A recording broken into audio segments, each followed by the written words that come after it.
हरे कृष्णा। सभी भक्तों का स्वागत है आज की भगवत गीता क्लास में। पहले हम मंगलाचरण करते हैं।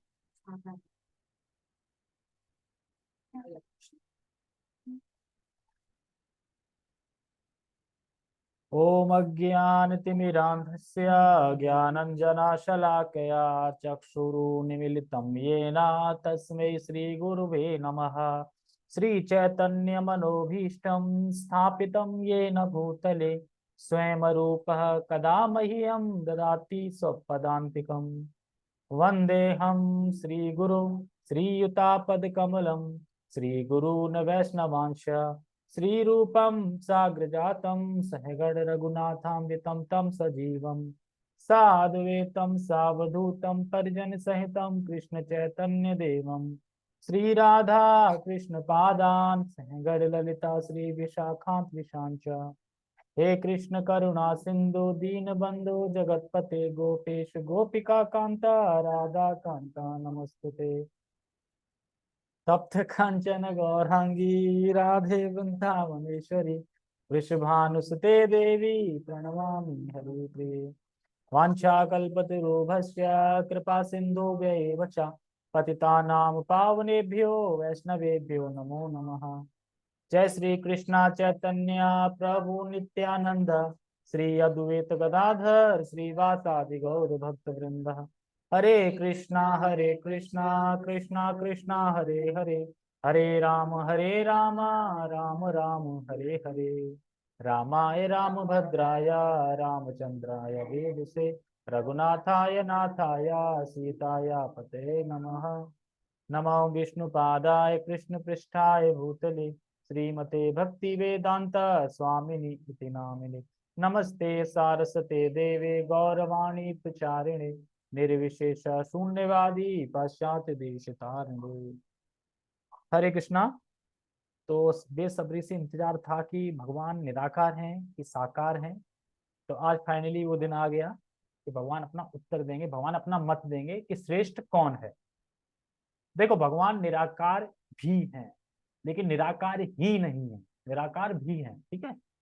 साकार ही हैं ये नहीं कह सकते क्योंकि उनकी फॉर्म निराकार भी है।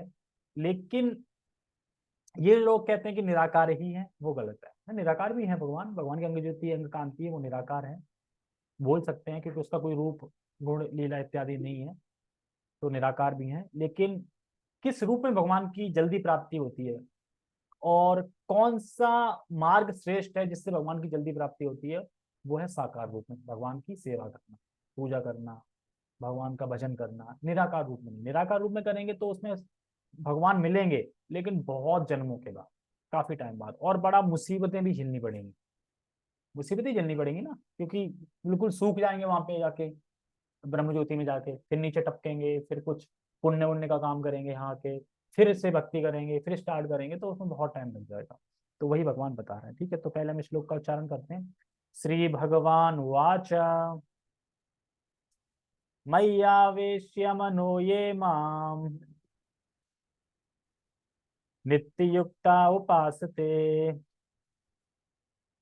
श्रद्धया परयोपेतास्ते मे युक्ततमा मतः। श्री भगवान वाच मय्यावेश्य मनो ये माम नित्ययुक्ता उपासते श्रद्धया परयोपेतास्ते मे युक्ततमा मतः। श्री भगवान वाच स्पष्ट है। श्री भगवान ने कहा, क्या कहा? अर्जुन ने प्रश्न किया था कि हे कृष्ण, हे भगवान, किस रूप में आपकी उपासना श्रेष्ठ है, साकार रूप में या निराकार रूप में, ये मुझे बताइए, ठीक है। तो भगवान अब यहाँ पे आंसर दे रहे। भगवान ने कहा, मैया आवेश मनो ये माम। मई आवेश, मई मतलब मुझ में ही, मई आवेश मुझ में ही, जो अपने किसको लगाता है, मनो। मई आवेश मतलब मुझ में जो अपने मन को, ये माम मतलब जो अपने मन को, जो अपने मन को मुझ में आवेशित करते हैं। कैसे आवेशित करते हैं? जैसे श्रवण, कीर्तन, पूजा, सेवा, इन सब के द्वारा जो विभिन्न प्रकार की जो सेवा हैं उनके द्वारा अपने मन को जो मुझ में आविष्ट करते हैं या मुझ में आविष्ट करते हैं, मतलब आविष्ट मतलब स्थापित करते हैं या फिर करते हैं एक तरीके से आवेशित। आवेशित मतलब कि अब उनका मन, इंद्रिया, वचन से, कर्म से, हर चीज से भगवान में लगा हुआ है, मतलब भगवान को दे दिया, भगवान में आवेशित हो गया, उस तरीके से लगे हैं। तो कैसे लगे हैं? तो करें नित्य युक्त उपासते, जो मेरी उपासना में नित्य युक्त लगे हैं। तो नित्य वर्ड का यहाँ पे दो अर्थ लिए गए हैं। एक तो नित्य है कि पूरे दिन लगे ही हैं, कभी भगवान का आरती कर रहे हैं, कभी भगवान के लिए भोग बना रहे हैं, कभी भगवान की कुछ और सेवा कर रहे हैं, कभी भगवान का जप कर रहे हैं, कभी कीर्तन कर रहे हैं और कभी हरि नाम कर रहे हैं। तो विभिन्न विभिन्न अलग अलग सेवाएं हो गई है। तो ये नित्य नित्य ही लगे हैं, मतलब नित्य मतलब रोज रोज रोज रोज रोज करनी है, इसके अलावा और कुछ नहीं करना है। और एक नित्य वो है कि जो उनका शाश्वत संबंध है धाम में, उसको जागृत कर रहे हैं। क्योंकि हमारा नित्य संबंध है भगवान से, हमें नहीं पता क्या है, चार रसों में जो संबंध बताया है उसमें से हमारा नित्य संबंध है, कुछ ना कुछ हमारी सेवा है, कुछ कुछ ना हमारा स्वरूप है, उसको हम जागृत कर रहे हैं, उस नित्य स्वरूप को। तो इसलिए नित्य युक्ता उपासते, उपासना करके भगवान को, भगवान की उपासना करके उस स्वरूप को हम, जो नित्य स्वरूप है हमारा, उसको जागृत कर रहे हैं कि हमारा स्वरूप क्या है। ये भी हम कर रहे हैं, क्योंकि यहाँ से धाम जाएंगे तो क्या करेंगे, वही करेंगे ना, सेवा करेंगे वहां पे। आवाज नहीं आ रही? हरे कृष्णा, सिद्धार्थ प्रभु आवाज नहीं आ रही?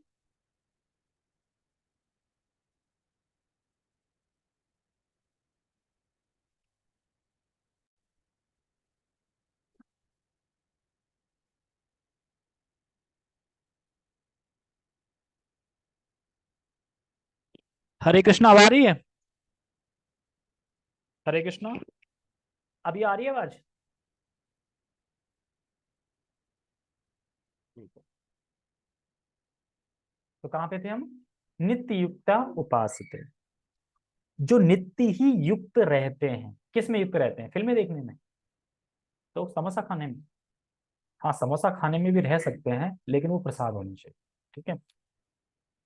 किसी न किसी रूप में भगवान की सेवा करते हैं। नित्य मतलब नित्य ही किसी न किसी रूप में भगवान की सेवा कर रहे हैं। मान लो कोई माँ के रूप में कर रहा है, कोई बेटे के रूप में कर रहा है, कोई भाई के रूप में कर रहा है, कोई सखा के रूप में कर रहा है, किसी न किसी रूप में भगवान की सेवा कर ही रहे हैं, नित्य सेवा में लगे रहते हैं।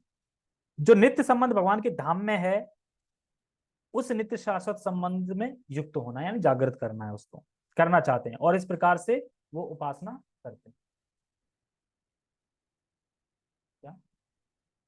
नहीं नहीं, भाई मतलब मैं वो वाला संबंध नहीं बता रहा हूँ। भाई मतलब कि अभिषेक तो भाई हो गया ना हेमलता का, अब भाई के रूप में वो लगा है ना, कार्य कर रहा है, भगवान की सेवा कर रहा है। मैं वो बता रहा हूँ कि कोई किसी न किसी रूप में सेवा कर ही रहा है, वो वाला संबंध नहीं बता रहा हूँ कि उस रूप में, किसी न किसी रूप में। रूप मतलब कि देखने में कैसे भी लगे हैं, वैसे रूप में सेवा करने में लगा हुआ है, उपासना कर रहा है। तो ये श्लोक बहुत रहस्यमय है। क्यों रहस्यमय है? क्योंकि इस श्लोक में सूत्र बताया जा रहा है कि धाम कैसे जाना है, और धाम कैसे हम बिना किसी कठिनाई के धाम पहुंच सकते हैं। ये सूत्र नहीं बता रहा है क्या? साकार रूप में भगवान की उपासना करके हम बिना किसी कठिनाई के भगवान के धाम पहुंच जाएं। तो बता रहे हैं ना भगवान, तो सूत्र बता रहा है। और इसमें दो गुण बताए गए हैं, जो दो गुण हैं, एक तो है कि भगवान सबसे जल्दी किस कैसे प्राप्त हो जाते हैं, इस चीज के दो गुण बताए जा रहे हैं कि कैसे जल्दी प्राप्त हो जाते हैं, क्या क्या करना है। एक तो बता रहे हैं मना, मना मतलब मन मुझ में लगाओ, मतलब मुझी में, उनका मन मुझी में लगता है। और मन से सिर्फ मन नहीं समझना है, मन से सारी इंद्रियां, अपने कार्य, सब कुछ, मतलब क्योंकि सेंट्रल मन होता है। अगर मन लगा है तो सब लगा है, और अगर मन नहीं लगा है तो भले ही चाकू से कुछ भी काट रहे हैं, मन कहीं और है, कट यहाँ रहा है, तो उसमें जो चेतना है वो नहीं जाएगी उसमें। ठीक है, चेतना तो फिर जो सोच रहे हैं वो जाएगी। तो इसीलिए कह रहे हैं अपने मन को लगातार भगवान में लगा के रखना, एक तो ये गुण, और दूसरा गुण है और किसी न किसी रूप में भगवान की सेवा करना। तो दो गुण पता चल रहे हैं, ये सूत्र हैं भगवत धाम जाने के लिए। अब भगवान खुद ही अपना मत बता रहे हैं यहाँ पे, एक तरीके से मत ही बता रहे हैं ना, मेरा मत ये है कि जो साकार रूप में मेरी उपासना करते हैं वो योगी श्रेष्ठ है। तो भगवान अपना मत बता रहे हैं। अब जब भगवान अपना मत बता रहे हैं, भगवान कह रहे हैं कि मुझसे पर ही कुछ है नहीं, और भगवान वही भगवान यहाँ पे मत बता रहे हैं अपना, तो उससे ज्यादा श्रेष्ठ कुछ हो सकता है कि अब हम कुछ भक्ति को छोड़ के कुछ और करने लगे? नहीं हो सकता ना, क्योंकि भगवान खुद अपनी ओपिनियन दे रहे हैं। आगे कह रहे हैं, श्रद्धया परयोपेतास्ते में युक्त तमहा मता। यानी श्रद्धया, तो श्रद्धा से, उपासना तो करना है भगवान की, पर श्रद्धा से, दृढ़ता से। कौन सी श्रद्धा?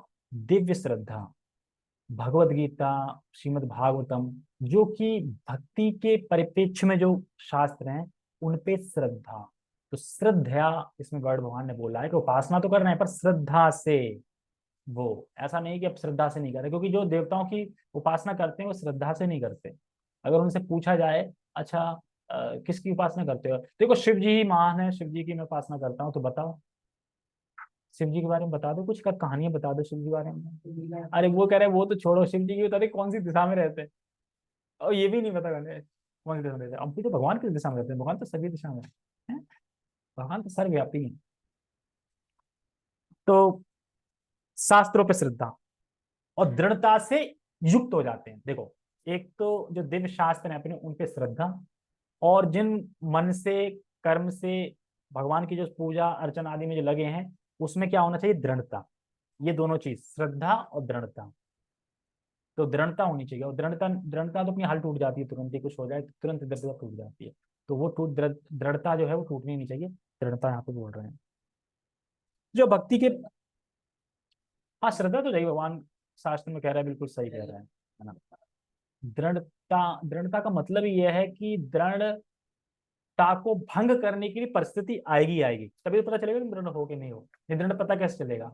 अगर मान लो कि हर महीने 50,000 रुपए आते रहे अकाउंट में, तो फिर दिक्कत ही नहीं है। ऐसा भी तो एक आध महीना आएगा ना जिसमें ना आए। अब ना आए तभी तो पता चलेगा ना तुम अब उसमें दृढ़ रह पा रहे हो कि नहीं रह पा रहे हो। उसमें पता चली टेंशन ले ली और बोतल चढ़ गई दो चार, तो कहेंगे ये क्या है, एक महीना नहीं दिया तो बोतल चढ़ गई। तो वही दृढ़ता से हम ले सकते हैं। तो जो भक्ति के प्रति प्रतिपादित ग्रंथ हैं, उनमें श्रद्धा से युक्त होके वो मेरे पास आ जाते हैं। ठीक है, तो ऐसे लोग मेरे प्रति युक्त तमा, युक्त तमा, युक्त तमा मतलब कि युक्त तमा मतलब युक्त रहते हैं, अच्छे से युक्त रहते हैं। और ये मेरा मत, भगवान कह रहे हैं युक्त तमह मता, तो ये मेरा मत है। आज का तो छोटा श्लोक है। ठीक है, टेक्स्ट। श्री भगवान ने कहा, जो लोग अपने मन को मेरे साकार रूप में एकाग्र करते हैं और अत्यंत श्रद्धा पूर्वक मेरी पूजा करने में सदैव लगे रहते हैं, वे मेरे द्वारा परम सिद्ध माने जाते हैं। ठीक है? तो इसलिए हमें शास्त्र सुनना चाहिए, है ना। शास्त्र क्यों सुनना चाहिए? कैसे भोग कर लें इसलिए नहीं सुनना चाहिए, इसलिए शास्त्र सुनना चाहिए कि भगवान देखो बता रहे हैं उसमें एकदम बढ़िया से कैसे तुम मेरे धाम आ सकते हो, क्या योग्यता चाहिए। अभी देखो लाइन से 3-4 श्लोक चले नहीं है, एक में बता दिया भक्ति से ही जान पाओगे, फिर बताया कि योग्यता क्या है। ठीक है, जो संग वर्जिता होना चाहिए, और मुझे ही परम लक्ष्य मानना चाहिए। ठीक है, और किसी से वैर नहीं रखता हो, और एक कौन सा था, और मेरे लिए ही कर्म करता हूँ। ठीक है, तो ये योग्यता भी बता दी। और अब बता रहे हैं कि अगर पता चलेगा हमें कैसे करनी है भक्ति, प्रोसेस करना कैसे, तो बता रहे ये करना है, मतलब इसमें बता रहे हैं साकार रूप में जो हमेशा मन से मेरी ही पूजा कर रहे हैं, सेवा कर रहे हैं, हर कार्य मेरे लिए ही कर रहे हैं। संबंध देख रहे हैं कि मैं जो भी कर्म कर रहा हूँ इससे कृष्ण से संबंध क्या है, उस संबंध को देख रहे हैं। तो मुक्ति का मार्ग है। और अगर उसमें संबंध कृष्ण का नहीं देख पाए तो फिर वो भोग है, अब भोग है तो दोबारा आना पड़ेगा। जैसे कि शास्त्र जब हम सुनते हैं तो पता चल जाता है सही पथ पे हम चल रहे हैं। अभी तक हमने जब ये श्लोक देखा और आंसर भी सुन लिया साकार रूप, तो हमें ये खुशी हो रही है हाँ हम साकार रूप में भगवान को मानते हैं, तो यानी हमारा पथ सही है। समझ में आ गया ना। मैं फिर भी इस श्लोक को समझ के निराकारवादी जो होते हैं, जो भगवान निराकार मानते हैं, क्यों मानते हैं पता नहीं। वो कुछ कुछ पॉइंट उठा लेते हैं, तो सर्वव्यापी बोला है, सर्वव्यापी भगवान, सर्वव्यापी तो हर जगह है, दिखता तो है नहीं। तो कहीं कहीं मैंने सुना है कि उनका लॉजिक क्या है, क्या तुम्हें भगवान दिख रहे हैं? दिखे अभी तक नहीं, तो तुम्हारे लिए तो निराकार ही है ना। अच्छा, लेकिन भगवान तो कह रहा है कि मैं कण कण में हूँ, तो हमें तो दिख रहा है, तो आंखें होनी चाहिए दिखने वाली, हमें तो दिख रहे हैं। ये जो मान लो केला जो फल आया, वो क्या तुमने पैदा किया? तो फिर भगवान से आया ना, तो भगवान नहीं दिख रहे हैं इसमें। हम कैसे भी देख सकते हैं। अगर भगवान को देखना चाहेंगे हम, तो कहीं भी देख सकते हैं। क्यों? क्योंकि भगवान तो अपने अंदर परमात्मा रूप में स्वयं बैठे हैं। देखने का मतलब ये नहीं है कि आंखों से देखें, क्योंकि भगवान कहते हैं मैं तुम्हें इस भौतिक इंद्रियों से मुझे नहीं देख सकते, उसके लिए स्पिरिचुअल इंद्रिया करनी पड़ेगी, लेकिन देख सकते हो मुझे, तो निराकार कैसे हो गए? भगवान कह रहे हैं ना तुम देख सकते हो, लेकिन तुम्हें अपनी आंखें बदलनी पड़ेंगी, तो आंखें बदलने तो दिख जाएंगी, दिव्य चक्षु। ठीक है, विराट रूप देखने के लिए नहीं, भगवान का सौम्य वपु, कृष्ण रूप। आप सोचो ये कृष्ण होंगे कैसे?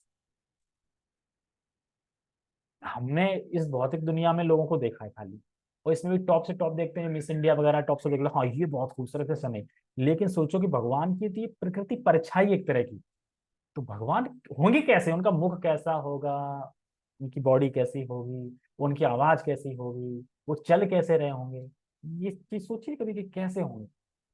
तो अगर ये देखना है तो इसके लिए भक्ति करो। अब भक्ति क्या करना है, 4-5 श्लोक हैं, इन्हीं को रट लो और इन्हीं के हिसाब से चलने लगो बस। हाँ, क्योंकि अगर कल मर गए तो फिर सब यहीं रखा रह जाएगा ना, क्या क्या बचा, तो फिर ठीक है। तो ये श्लोक भगवान का मत है। अब क्या भक्ति छोड़ के कुछ और करना बाकी है क्या, जब भगवान ने बोला ये मेरा मत है? तो ये तो कृष्ण के लिए कर्म करना है, और कृष्ण के लिए जो कर्म करते हैं वो कर्म योग में नहीं आते, वो भक्ति योग में आते हैं। ठीक है, और कह रहे हैं इसमें कि सिद्ध माने जाते हैं, जैसे लास्ट में बोल रहे हैं। तो यहाँ पूजा का बताया गया है कि जो मेरी एकाग्र मन से मेरी पूजा करने में सदैव लगे रहता है। पूजा मतलब कौन सी पूजा? अल्टर में पूजा करते हैं वो पूजा, वो अर्चन, उसको अर्चन बोलते हैं। ठीक है, पूजा मतलब कि जो भी कार्य आप भगवान के संबंध में कर रहे हैं, जो भी कार्य कर रहे हो, पूजा में ही काउंट होता है। जैसे कि भगवान कहते हैं ना कि कलयुग में नाम लेना ही भगवान की पूजा है, तो भगवान का नाम ले रहे हो वो पूजा ही है, भगवान के लिए फल ला रहे हैं पूजा है वो, मतलब सारा पूजा में ही काउंट होगा। मतलब जैसे परिचर्या, परिचर्या मतलब होता है कि जैसे एक तो अल्टर में पूजा कर रहा है वो भी पूजा है, अल्टर में पूजा है वो पूजा ही वो भी, लेकिन हम जो ये कर रहे हैं वो पूजा एक तरीके से, कीर्तन वीर्तन ये सब मिला के पूजा, मतलब तो पूजा से मतलब वो पूजा नहीं लेनी चाहिए कि बस अब बत्ती घुमाना है ये अकेली, हाँ वो अकेली पूजा नहीं लेनी चाहिए। तो अगर कोई भगवान के लिए एप्पल तोड़ के ला रहा है और एक कर रहा है, तो जो ला रहा है तो वो कर्म ही तो भगवान के लिए हुआ ना, भगवान कह रहे हैं कि जो मेरे लिए कर्म करना है उसी को पूजा बोल रहे हैं। तो वही चीज है, तो पूजन का अर्थ समझ लेना चाहिए, कलयुग में नाम उच्चारण भी पूजा है, तो किसी न किसी रूप से भगवान की उपासना कर रहे हैं, ये पूजा भक्ति इसी में काउंट होती है किसी भी रूप से। तो भगवान का साकार रूप की पूजा करनी है, तो भगवान का साकार रूप कौन सा है? सुगुणवादी रूप नहीं है, साकार रूप मतलब सच्चित आनंद जो भगवान का रूप है, उसकी हमें उपासना करनी है, उसकी पूजा करना है, जो कि जिसमें हमें, जिस रूप में हमें अपने मन को एकाग्रचित करना है, और अत्यंत श्रद्धा पूर्वक, अत्यंत श्रद्धा पूर्वक हमें भगवान के, अत्यंत श्रद्धा पूर्वक भगवान की पूजा करनी है, और फिर भगवान के धाम को जाना है, यही भगवान का मंत्र है। अब मैं उस पर थोड़ा बोलना चाहूंगा, दृढ़ता पे। दृढ़ता, दृढ़ता मतलब जिसको हिलाया ना जा सके, दृढ़ता मतलब जिसको हिलाया ना जा सके, दृढ़ता मतलब अब कोई अगर दृढ़ता से बैठ गया, अब उसको कोई हिला ना सके, मतलब उसे कोई परास्त ना कर सके, या फिर कोई वहां से भ्रमित ना कर सके, दृढ़ता। और कोई कठिनाई आए, अब मान लो कोई कठिनाई आई भक्त के जीवन में या किसी में, वो हम सोचने लगे यार मैं ये कहाँ फंस गया, मान लो कि ब्रह्मचारी बन गए, ब्रह्मचारी बन के बीमार हो गए, तो क्या माइंड में ये क्वेश्चन नहीं आ सकता, अरे यार बीमार हो गए, घर पे तो मम्मी थी, है ना, वाइफ होती, ख्याल रखती, हाल डॉक्टर आ जाता, ये आ जाता, यहाँ पे तो यार सब, अब किससे बोलूं, है ना, क्योंकि जब तबीयत खराब हो जाती तब तो अलग ही लगता है, तो कोई देखभाल के लिए नहीं, यहाँ पे तो सब हमको अपना अपना कर रहे हैं, बुढ़ापा जब आएगा तो बुढ़ापा कैसे कटेगा मेरा, ये वो, तो क्या ये दृढ़ता है फिर? तो ये दृढ़ता नहीं है, क्योंकि जब अपना जीवन कृष्ण को दे दिया तो कृष्ण जैसे चलाएं वैसे चलना है, इस तरीके से। तो ये दृढ़ता पे कह रहे हैं कि ये दृढ़ नहीं है, तो ये कोमल श्रद्धा माना जाए दृढ़ता की। कोमल श्रद्धा मतलब कि एकदम जैसे ही विपरीत परिस्थिति आई तो श्रद्धा टूट गई, हट गई, लड़खड़ा गई, केवल कृष्ण की भक्ति के अलावा और कोई विकल्प ही नहीं है, जो ये ठान ले कि भक्ति के अलावा तो मेरे पास और कोई विकल्प है ही नहीं, वो है फिर दृढ़ता। कुछ भी आए पर भगवान की भक्ति करनी है, इसके अलावा तो कोई दृढ़ता नहीं है, क्योंकि माया तो प्रबोलन देगी ही, पर अगर दृढ़ श्रद्धा होगी तो माया में नहीं लगेगी। जैसे प्रभु जी बता रहे थे, ट्रेन में जो आते ना, चाय ले लो, चाय चाय चाय, तो पहले कहेंगे चाय ले लो, चाय ले लो, तो फिर मसाला चाय, फिर गरम चाय, ये चाय, इलायची की चाय, तुलसी की चाय, तुलसी की तो नहीं बोलते, इलायची की चाय, ये सब बोलते हैं। तो बार बार प्रलोभन दे रही है, ऐसा नहीं, अच्छा ऐसे ये ले लो, ऐसा नहीं ऐसे ये ले लो, मतलब बार बार, लेकिन जिसको मतलब ही नहीं, पीनी नहीं है, वो तुम भले ही करते रहो। जो साधु बाबा होते हैं ना, जो दाढ़ी वाड़ी लगाते हैं, वो ज्यादा चाय पीते, तो उनके सामने बोलते नहीं है चाय ले लो, चाय ले लो, ऐसे करके, लेकिन जो बाकी इस्कॉन का होगा वो चाय नहीं पीता, और शायद काफी लोगों को पता भी होगा कि इस्कॉन वाले लहसुन प्याज चाय वगैरह कॉफी वगैरह नहीं पीते। नहीं, चाय कॉफी पीते हैं, इस्कॉन की पीते हैं। कौन से तिलक वाले? अब वो फिर गौड़ी मठ वाले होंगे। गौड़ी मठ का भी ऐसे ही तिलक है ना, गौड़ी मठ के होंगे फिर वो उनका अलग रूल चलता है, जो भी वो अपना अलग बताते हैं। पर जो भगवान कृष्ण है उनके उसमें भी। ठीक है, तात्पर्य। अर्जुन के प्रश्न का उत्तर देते हुए कृष्ण स्पष्ट कहते हैं कि जो व्यक्ति उनके साकार रूप में अपने मन को एकाग्र करता है और जो अत्यंत श्रद्धा तथा निष्ठा पूर्वक उनको पूजता है, उसे योग में परम सिद्ध मानना चाहिए। और श्रद्धा का एक अर्थ है परम आदर के संग। परम आदर के संग, परम आदर के संग मतलब कि अगर हम हरे कृष्णा मंत्र जप कर रहे हैं सुबह सुबह, तो हमारी श्रद्धा क्या होनी चाहिए? ये मैं जो नाम ले रहा हूँ ये स्वयं भगवान है, साक्षात भगवान है ये आदर होना चाहिए, परम आदर होना चाहिए, ये श्रद्धा होनी चाहिए। ठीक है, अगर हरे कृष्ण महामंत्र के उपलक्ष्य में देखा जाए तो। इसके अलावा हम जो भी कार्य कर रहे हैं, मान लो कि भगवान के लिए कुकिंग बना रहे हैं, तो फिर श्रद्धा क्या होनी चाहिए? ये जो मैं कुकिंग कर रही हूँ, ये कृष्ण के लिए कुकिंग कर रही हूँ, कृष्ण इसको पाएंगे, खाएंगे मतलब पाएंगे, ये श्रद्धा होनी चाहिए। तो हम जो जो भी कार्य कर रहे हैं कृष्ण के लिए, उसमें हम अपना ये देख लें कि हमारी श्रद्धा वहां कैसी होनी चाहिए। अब मान लो कुकिंग तो कर रहे हैं और ये श्रद्धा बिल्कुल भी नहीं कि कृष्ण खाएंगे भी नहीं खाएंगे, बस हमें रखना है वहां पे, बस रखना है 5-10 मिनट, उठा लेना है, बस श्रद्धा ही नहीं है। तो वही यहाँ पे कह रहे हैं कि निष्ठा पूर्वक उनको पूछता है, योग में परम सिद्ध मानना चाहिए। तो श्रद्धा के उसमें बता रहे हैं, जो इस प्रकार कृष्ण भावनावित होता है उसके लिए कोई भी भौतिक कार्यकलाप नहीं रह जाते, क्योंकि हर कार्य कृष्ण के लिए किया जाता है। अब जो नित्य ही कृष्ण के कार्य में लगा है और हर कार्य में कृष्ण से संबंध देख रहा है, उसके लिए भौतिक कार्य हुआ कोई? भौतिक कार्य तो वही नहीं उसके लिए। लेकिन अगर वो कोई कार्य कर रहा है और उसमें कृष्ण के संबंध नहीं देख रहा है, तो वो भौतिक कार्य होता है। तो ऐसे इसीलिए प्रभुपाद जी कह रहे हैं जो कृष्ण भक्त है, भौतिक जो कार्यकलाप होगा, तो उसका, अगर मान लो कोई कार्य कर रहे हैं भौतिक कार्यकलाप, उसमें कृष्ण का संबंध नहीं है, तो उसका फल भी भौतिक होगा, क्योंकि भौतिक कार्यकलाप बंधन भी भौतिक होगा, ठीक है, मतलब बंधन भी लगेगा। लेकिन उसका संबंध अगर कृष्ण से दिख रहा है, तो वही कार्य उसको मुक्त कर देगा, मुक्त कर देगा। जैसे कि दो लोगों ने समोसा खाया, एक ने ऑफरिंग एक ने विदाउट ऑफरिंग, तो जो विदाउट ऑफरिंग खा रहा है वो तो बंधेगा बंधन में, और जो ऑफरिंग खा रहा है वो मुक्त होगा उसी समय पर। ऐसे समझ लेना चाहिए। तो फिर झिझक क्यों? जब हम जो भी कार्य कर रहे हैं पूरे 24 आवर्स में जो भी कार्य किया, हम उस कार्य का संबंध कृष्ण से देख रहे हैं, फिर हम झिझक क्यों होगी? हमें पता ना मुक्त होंगे।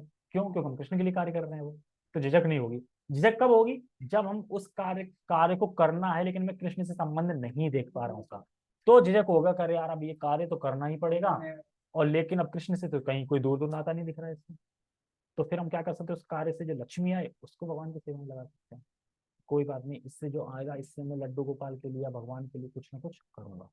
तो कुछ परसेंटेज हो सकता है उसकी लक्ष्मी मिल जाएगी, तो हो सकता है, नहीं तो फिर वो भौतिक बंधेगा नहीं।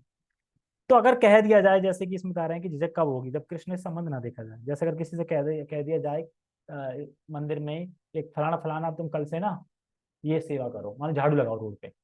अब कोई ब्रह्मचारी के झाड़ू लगाऊं मैं? तो पता मैं कितने बड़े घर से आया हूँ, ये है वो है फलाना ढिकाना। तो क्या फिर वो झाड़ू वाले कार्य में कृष्ण का संबंध देख रहा है? नहीं देख रहा है। तो वही चीज बता रहे हैं यहाँ पे। जैसे श्रील प्रभुपाद जी के शिष्य थे, तो वो मंदिर में मंदिर के लिए सीमेंट की बोरी गिन रहे थे, और श्रील प्रभुपाद जी कहते हैं कि मैं सीमेंट की बोरी गिन रहा हूँ, बाकी सब हरे कृष्णा कर रहे हैं। तो ये क्या? तो करे ये भी शुद्ध भक्ति। तो कार्य आगे ना, भक्ति है पूजा ये भी, तो कृष्ण के लिए जो कार्य हो रहा है वो सब भक्ति में ही काउंट होगा। क्योंकि मंदिर किसके लिए बन रहा है? खुद के लिए तो बना नहीं रहे, कृष्ण के लिए बन रहा है, लोग आएंगे वहां पे। तो कृष्ण के लिए स्वीकार करना है, और जो कृष्ण जो कर्म कृष्ण से संबंधित नहीं है वो हमें नहीं करना। इसीलिए यहाँ पे कह रहे हैं कि वो भौतिक कार्यकलाप नहीं रह जाते करने के लिए, क्योंकि वो जो भी कार्य कर रहा है कृष्ण के लिए कर रहा है। इसीलिए श्रील प्रभुपाद जी ने ऐसा मॉर्निंग प्रोग्राम इवनिंग प्रोग्राम दिया है कि उसमें तो भौतिक कार्य कर ही नहीं पाओगे। सुबह जगते ही हम क्या है, स्नान करना है, स्नान करके जपा करो, जपा करके फिर अपना आरती वगैरह करो, आरती करके भगवान के लिए भोग बनाओ, भोग बना के भोग ऑफरिंग करके, और इतने में फिर अपना शास्त्र पढ़ो, शास्त्र पढ़ के मतलब जो भी क्लास जो भी शास्त्र श्रवण करो। शास्त्र श्रवण के बाद फिर जो रजोगुण से टाइम स्टार्ट हो जाता है 9-10 बजे से, उसमें तुम जो बीच में जो गैपिंग का जो काम करोगे, वो काम कर रहे हो कि इससे मुझे जो लक्ष्मी मिलेगी, इससे मैं कृष्ण की सेवा करूँ। और बाकी बीच में भी करना है, नो डाउट, जो भी सेवा मिल रही है बीच में भी सेवा करनी है। और शाम को आके फिर तमोगुण के टाइम में क्या करना है, फिर से गीता पढ़नी है, भागवतम पढ़नी है, क्लास सुननी है, और उसके बाद प्रसादम पाके सो जाना है। तो इस तरीके से सेटअप बना दिया है कि तुम भौतिक कार्य कर ही नहीं पाओगे जो टेम्पल में रह रहा है, क्योंकि टेम्पल में सुबह शाम तो ऐसे हो गया बिजी, और बीच में जो टाइम मिलता है उसमें वो सेवा करते हैं, फिजिकल सेवा करते हैं, ठीक है, फिजिकल, या बाहर जा रहे हैं, किसी को बता रहे हैं कृष्ण भावनामृत के बारे में। अब जो जॉब कर रहे हैं वो ये उद्देश्य रखे कि इससे जो लक्ष्मी मिलेगी वो मैं भगवान की सेवा में लगा, इस तरीके से, ठीक है। अब देखो क्या क्या कार्य हैं जो भगवान के लिए कर सकते हैं। देखो इसमें छोटे से छोटा कार्य देखिए, शुद्ध भक्त निरंतर कार्यरत रहता है, निरंतर, निरंतर यानी जो आया था ना श्लोक में ही, नित्य युक्त उसको।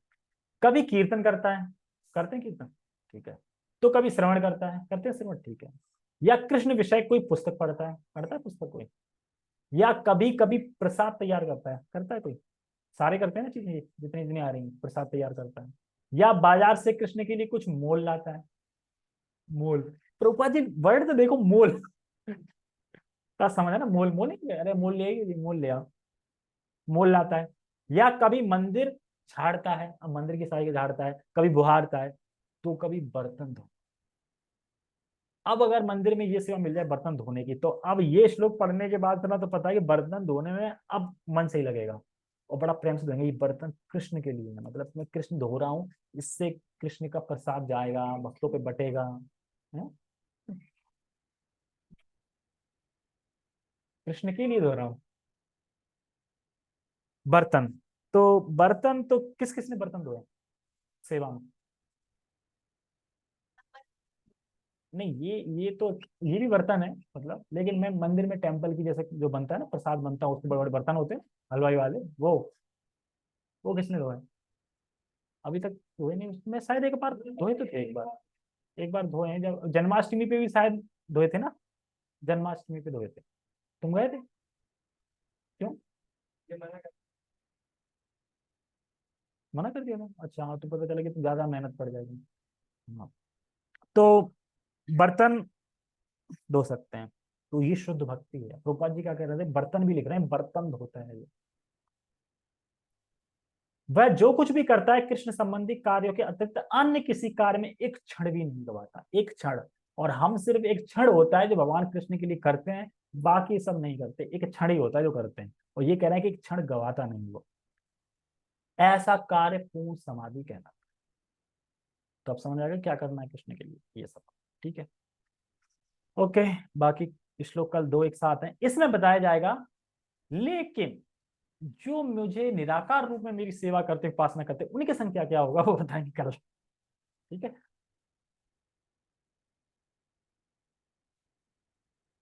जगत गुरु शील प्रभुपाद की जय, श्रीमद् भगवद गीता की जय, नित्यानंद गौर प्रेमानंदे।